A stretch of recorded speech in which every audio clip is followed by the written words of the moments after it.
Makanya Allah tinggikan derajat beliau, alhamdulillah. Dan kita pada hari ini dapat kabar yang sedih, dapat kabar yang membuat hati kita jadi nangis. Karena apa? Karena beliau kembali kepada Rabbul Jalal Jalaluhu wa Ta'ala.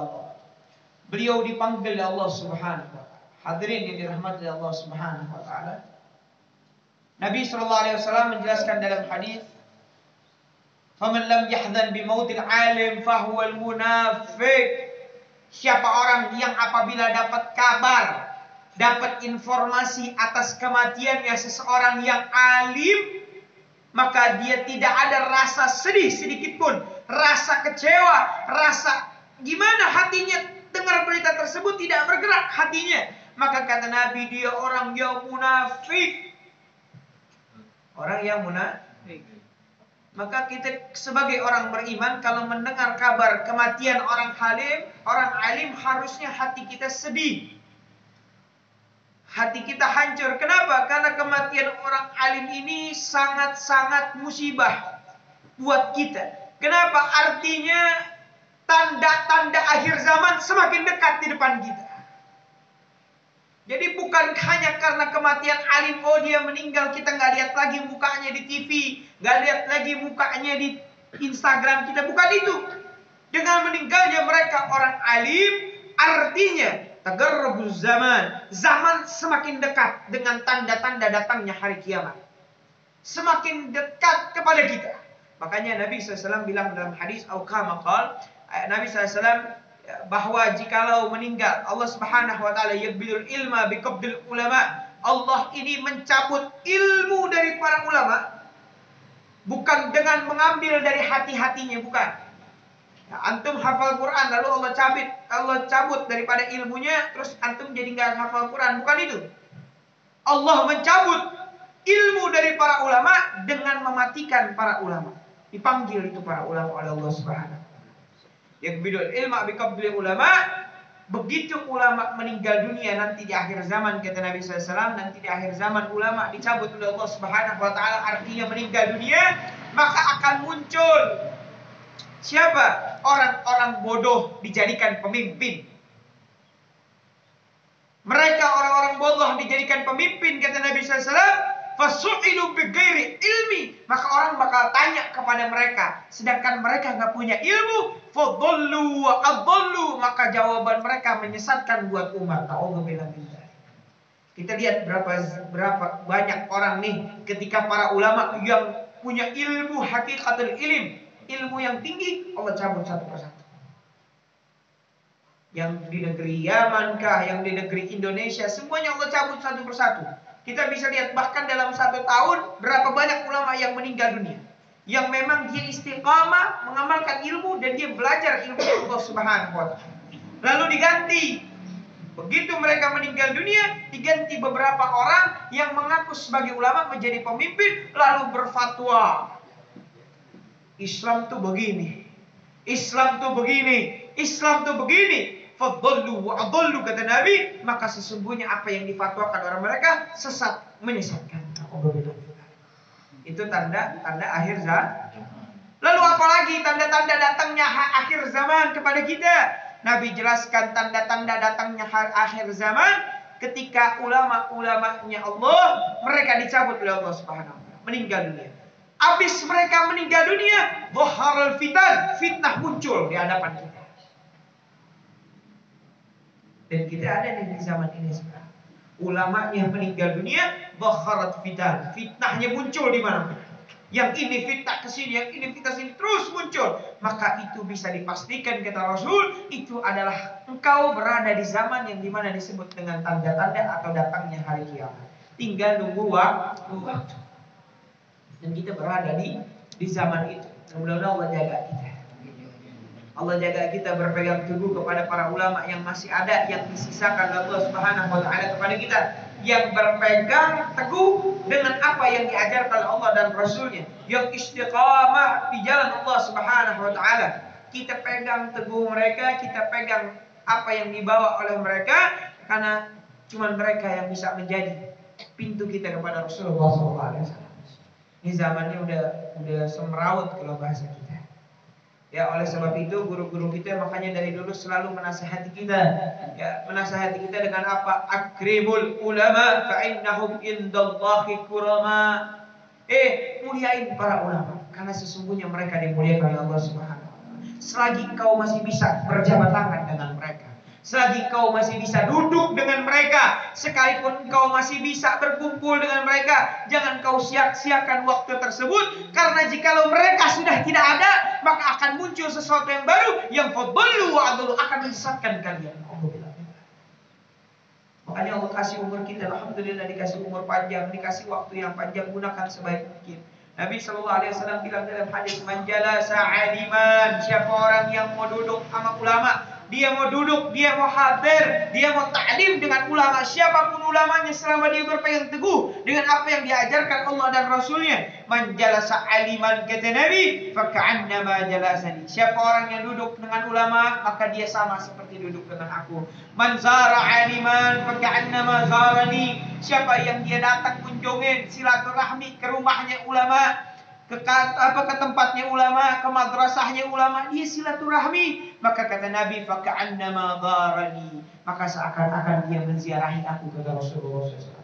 Man safaha aliman, siapa orang yang mau berjabat tangan, mau salaman dengan para ulama, khalifatullahu fil ard, wakilnya Allah di muka bumi, kata Nabi, faka'annama safahani, maka seakan-akan dia bersalaman dengan aku, kata Rasulullah SAW. Dia ngunjungin berarti dia ngunjungin Rasulullah SAW. Dia salaman berarti dia salaman seakan-akan salaman kepada Rasulullah SAW. Man jalasa aliman faka'annama jalasani. Dia mau duduk kumpul sama ulama, maka seakan-akan dia berkumpul denganku, kata Rasulullah SAW. Faman jalasani fid dunya, siapa orang yang dia telah berkumpul bersamaku di dunia, kata Nabi, ajlasahu ma'i yaumil qiyamah, maka bisa dipastikan dia berkumpul bersamaku di hari kiamat. Mudah-mudahan Allah berikan kita itu semua. Makanya gunakan sisa umur kita nih, waktu kita, apa yang ada Allah berikan kepada kita, gunakan seberguna mungkin, semanfaat mungkin, karena kita sudah berada di ujung zaman, di akhir zaman, ya udah di mana-mana sekarang. Makanya kuncinya adalah berpegang teguh kepada apa yang diajarkan oleh Allah dan Rasulnya. Gunakan sebaik mungkin, gunakan apa yang Allah berikan kepada kita, nikmat-nikmat yang Allah kasih sama kita, gunakan sebaik mungkin. Ya, jangan sampai terbesit di lisan kita ataupun di pikiran kita untuk melakukan syarran, melakukan keburukan. Ya. Beb, saya nggak bisa sholat 1000 rakaat, kok nggak masalah. Beb, saya nggak bisa zikir sampai 1.000.000 kali, nggak masalah. Beb, saya nggak bisa khatam Quran sehari sampai 2 kali, 3 kali, nggak bisa. Bahkan sebulan sekali pun saya nggak bisa, nggak masalah. Antum tidak bisa melakukan ibadah yang banyak, tidak masalah. Kerjakan yang baik, jadi orang baik. Kerjakan yang wajib, jadi orang baik. Insya Allah angkat derajat antum, tempat antum di surganya Allah. Ibadah saya pas-pasan, bib. Sholat saya pas-pasan, cuman yang wajib, yang sunnahnya jarang. Zikir saya pas-pasan. Apa-apa yang ibadah-ibadah sunnah saya pas-pasan, gak masalah. Tapi lakukan apa yang Allah perintahkan, tinggalkan apa yang Allah larang. Jadi orang baik, tempat antum di surga. Namun surganya paling bawah. Bib, saya pengen surganya bersama Rasulullah. Tambahkan ibadah sunnah, tambahkan ibadah ini dan itu. Tapi antum jalankan yang wajib, tinggalkan apa yang dilarang. Jadi orang baik, surga antum punya tempat. Innal abrara lafi na'im wa innal fujara lafi jahim. Tempat orang yang baik, surga, kata Allah Subhanahu wa taala. Itu dijanji dari Allah Subhanahu wa taala. Makanya simpel, kalau jadi orang Islam simpel. Ya, jadi orang Islam simpel. Ya, memperbanyak ibadah silahkan, derajatnya tinggi. Tapi malas-malesan, ibadah pas-pasan, nggak masalah. Dengan syarat apa? Jadi orang baik, lakukan yang wajib, tinggalkan yang dilarang. Itu prinsipnya Islam. Ya, asasnya Islam, dasarnya Islam. Sholatnya jangan tinggal, puasanya jangan tinggal, zakatnya jangan tinggal, hajinya kalau mampu lakukan, ya, syahadatnya dilakukan, lalu jadi orang baik. Insya Allah surga yang antum akan dapatkan dari Allah Subhanahu. Simple. Ya, jadi itu yang Islam bawa kepada kita. Makanya mudah-mudahan Allah berikan Islam yang sesungguhnya kepada kita. Jangan sampai kita orang Islam namun tertutup, mahjub, tahu mahjub, terhalangi. tertirai oleh orang Islam itu sendiri. Maksudnya apa, Beb? Maksudnya ente tahu kebersihan sebagian dari Islam mengajarkan kebersihan. Tapi justru orang non-Islam yang ngelakuin itu. Orang Islam malah ya buang sampahnya sembarangan. Ya tidak tahu kebersihan. Artinya apa? Al-Islamu mahjubun bil muslimin. Orang Islam tersebut terhalang oleh orang Islam itu sendiri. Jadi ente Islam itu penting yang ngerasain bahwa Islam itu indah. Cuman Islam di kata-kata aja. Oh iya, Islam ini rahmatan lil alamin. Islam itu indah. Islam itu betul-betul baik. Tapi ente sendiri bukan orang yang baik. Ente sendiri bukan orang yang bisa membawa rahmatan lil alamin. Artinya Islam ente tertutup dengan keburukan yang Allah bilang. Makanya anak pesan betul-betul kita pesan. Ya. Nabi SAW bilang taraktu fikum amraini. Saya tinggalkan, kata Rasul, kepada kalian dua perkara. Ya, lau tamassakuhuma. Andai kala kalian pegang dua perkara ini, latadallu ba'dahu abadan. Kalian tidak akan tersesat selamanya. Dua perkara yang Nabi kasih buat kita, yang apabila kita pegang teguh dua perkara ini, maka tidak akan sesat selamanya. Apa baik dua perkaranya? Yang pertama, Al-Qur'anul Karim. Kita pegang apa yang ada di Al-Quran, jalani apa yang ada di Al-Quran, maka antum tidak akan tersesat selamanya. Amin. Ya. Jadi Al-Quran jangan cuma dibaca. Kalau dibaca, anak TK juga baca Quran. Al-Quran jangan cuma dibaca. Kalau dibaca, kori-kori juga cuma baca Quran, betul? Tapi Al-Quran ini tadabburan, dipraktekin, ditadabburkan. Apa sih isinya Quran? Itu beli handphone dikasih buku panduan, betul? Cuman emang udah penyakit kita, kalau beli handphone emang dibaca buku panduannya? Enggak dibaca kan? Otodidak. Bener ya? Kotak-katik, atau rusak. Kenapa? Karena dibeli handphone dikasih buku panduan, ente nggak baca buku panduannya. Mungkin nggak kalau buku panduan tersebut menyebabkan ente jadi rusak itu handphone? Nggak mungkin. Yang namanya orang bikin siapa? Contohnya Steve Jobs, dia bikin Apple. Dia kasih buku panduan di dalam boxnya. Nggak mungkin Steve Jobs bingung cara mengendaliin cara SMS. Nggak mungkin. Diajarin kita, nih loh cara ngirim pesan begini. Ditulis di bukunya. Orang so tahu, otodidak. Dia beli, dia ambil handphonenya, terus dibuang. Dia nggak pakai. Walau dibaca itu buku panduannya. Akhirnya apa? Tahu-tahu rusak. Ngecas nggak bisa. Sinyal nggak keluar. Bawa ke konter. Ini kenapa ya rusak ya? Padahal dari awal udah nggak mau pakai buku panduan. Itu umum, semuanya. Tanpa terkecuali. Antum beli handphone nggak bakal baca. Iya. Nah kita juga begitu. Antum dikasih dunia oleh Allah Subhanahu Wa Taala. Ini dunia bakal antum dikasih oleh Allah Subhanahu Wa Taala. Dikasih buku panduan ini. Nih, namanya Al-Quran. Kalau ente baca, nggak bakal ngaco hidupnya. Tapi jangan otodidak. Nggak hidup aja deh. Jalanin aja. Urusan gimana ke depannya masa bodoh. Itu namanya otodidak. Makanya nggak banyak orang yang rusak akhirnya. Tahu-tahu nyungsep di masalah, nyungsep di utang, nyungsep di sempitnya rezeki, nyungsep di ini. Masalahnya berlipat. Kenapa? Lah buku panduannya nggak dipakai. Tapi kalau ente pakai buku panduan, aduh rezeki saya sempit nih. Udah dikasih tahu. Kalau sempit begini caranya. Aduh saya punya masalah yang besar. Waduh, masalahnya besar. Allah udah kasih tahu di Quran. Nih panduannya kalau ente punya masalah. Aduh, saya belum dapat jodoh. Ada di Quran. Nih caranya kalau ente pengen dapat jodoh. Apapun yang ada di kehidupan kita ada di buku panduan. Gak mungkin buku panduan ngaco. Itu gak mungkin. Namanya juga buku pandu. Cuman kita otodidak. Makanya banyak orang yang sesat. Sesatnya dalam arti segi bahasa. Ya. Udah dikasih tahu caranya begini, dia malah begini. Ujung-ujungnya datang ke konter. Siapa konter Kang Servis? Kalau gitu siapa? Datang ke Ustadz. Beb, saya punya masalah, Beb.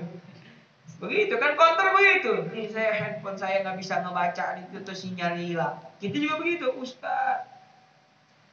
Saya punya masalah nih, kenapa? Saya punya rezeki hilang. Jadi nggak ada bedanya kita seperti itu. Makanya udah dikasih tahu buku panduan tersebut kita pegang. Nabi bilang, andai kata kalian pegang buku panduan ini, kalian pegang daripada Al-Quran ini, kata Nabi, maka kalian tidak akan tersesat selamanya. ba'dahu abadan. Selamanya ente gak bakal sesat. Yang kedua apa kata Nabi? Kalau kalian pegang teguh yang kedua ahlul baiti wa itrati. Ahlul bait keturunanku kata Nabi SAW. Dalam riwayat lain sunnati. Kenapa ana sebut dalam dua perkara ini? Karena kalau sunnati itu ada di riwayat Muslim. Tapi kalau ahlul baiti Al-Quran wa itrati keturunanku ada di Sahih Bukhari dan Muslim. Perawinya lebih banyak, tapi dua-duanya dari Rasulullah SAW. Para ulama bilang yang benar yang mana? Itrati au sunnati. Keluarganya Nabi atau sunnahnya Nabi. Kata para ulama, al-itrati la yab'aidu anil sunnati. Itrati pasti urusannya sama sunnah. Nah mungkin lepas sama sunnah. Contoh, anak kasih simpel. Siapa antum tahu keturunan Rasulullah SAW yang gurunya para guru deh di negeri kita Indonesia? Siapa contohnya? Habib Umar. Habib Umar bin Habib. Tahu? Siapa yang gak kenal Habib Umar? Habib Umar bin Habib, beliau gurunya para guru. Guru-guru para ulama yang ada di Jakarta semua rata-rata mayoritas belajar sama beliau. Hatta yang gak mondok sama beliau pasti ngambil keberkahan dari beliau. Beliau gurunya para guru, muridnya di seluruh penjuru dunia. Habib Umar bin Habib. Lihat bagaimana perilaku beliau. Lihat bagaimana perilaku. Kita nggak usah ngomongin kehidupannya. Bagaimana al-libasi, bagaimana pakaiannya. Paling simpel. Karena Nabi SAW bil amaim, Rasulullah SAW menggunakan imamah. Habib Umar pakai imamah. Karena Nabi SAW dalam kitab Syama'il Muhammadiyah, karena Nabi SAW biridain. Nabi SAW dulu menggunakan rida. Habib Umar pakai rida. Kan? Karena Nabi SAW idza yamshi fil ardi wa yamshi fit tariqi yalbisuhu bil jubbah. Kain jubah. Habib Umar pakai jubah. Wa khairu libas libasut taqwa. Kata dalam Al-Qur'an sebaik-baiknya pakaian adalah pakaian takwa. Pakaian ketaatan itu pakaian yang paling baik. Habib Umar pakai apa? Pakai kaos sampai pakai gamis. Pakai baju takwa apa bukan? Nabi SAW bilang dalam hadis khairul libasul al-qamisun. Bukan dalam riwayat dikatakan sebaik-baiknya pakaian adalah gamis. Hewan pakai apa? Terus Nabi bilang raka'atani bisiwak khairu min 70 raka'at bil ghairi siwak. 2 rakaat pakai siwak lebih baik daripada 1000 rakaat tanpa siwak. Lebih baik daripada 7 rakaat tanpa siwak. Habib Umar pakai siwak. Berarti yang dipakai sunnah bukan semuanya. Dari ujung kepala sampai kaki semuanya sunnah dari Rasulullah SAW. Sunnahnya Rasulullah SAW. Dan kita, ya, kami murid-muridnya yang kita tahu bagaimana kehidupan beliau di Hadramut, dari bangun tidur sampai tidur lagi, kami tahu bagaimana aktivitas beliau di sana.